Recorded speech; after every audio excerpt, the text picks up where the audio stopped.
Hello, ladies and gentlemen. Welcome back to HIMediaTV. I'm your host, Evan from HIMediaTV, and welcome back to HIMedia Headlines for today, June the 5th, 2026. Oh boy. So Valve confirms that the Steam Machine and the Steam Frame are coming out this summer. They have not reneged on that.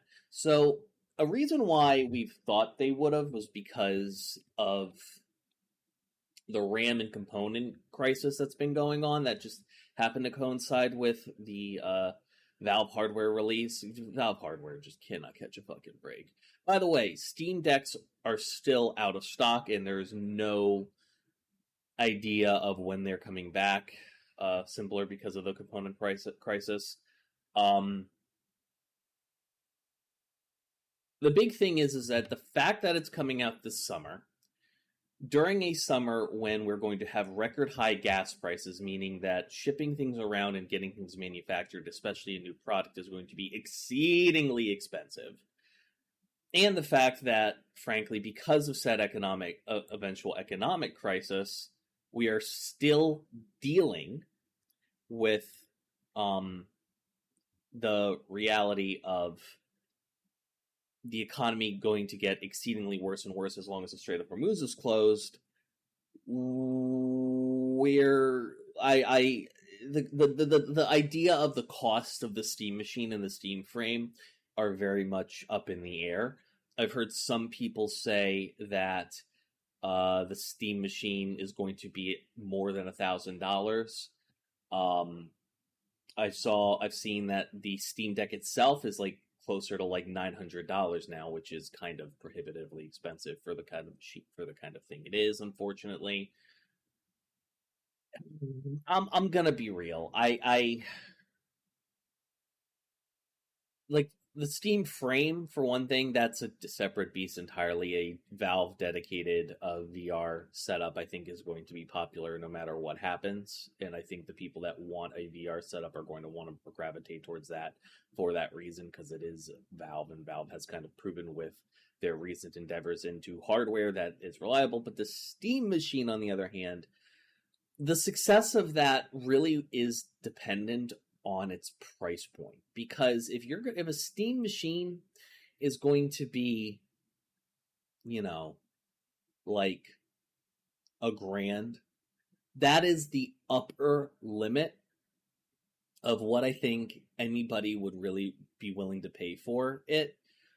Past that point, you might as well just buy a dedicated PC, because if the Steam Machine is supposedly 6 times more powerful than the Steam Deck, and the Steam Machine is supposed to be able to play everything in the catalog on Steam at 1080p 60 frames a second,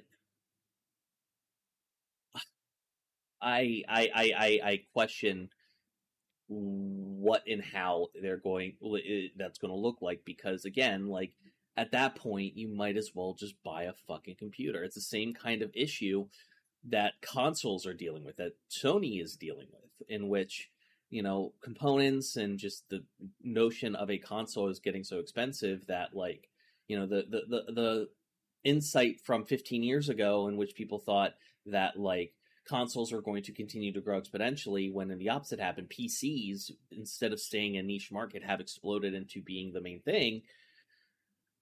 It just leads you to wonder, like, what, like, the Steam Machine, similar to like the Steam Deck, has always been like, yeah, this is the way to go. This is the best thing to do. Like, the price point here is comparable to like this console, and if the Steam Machine is going to be competing with other,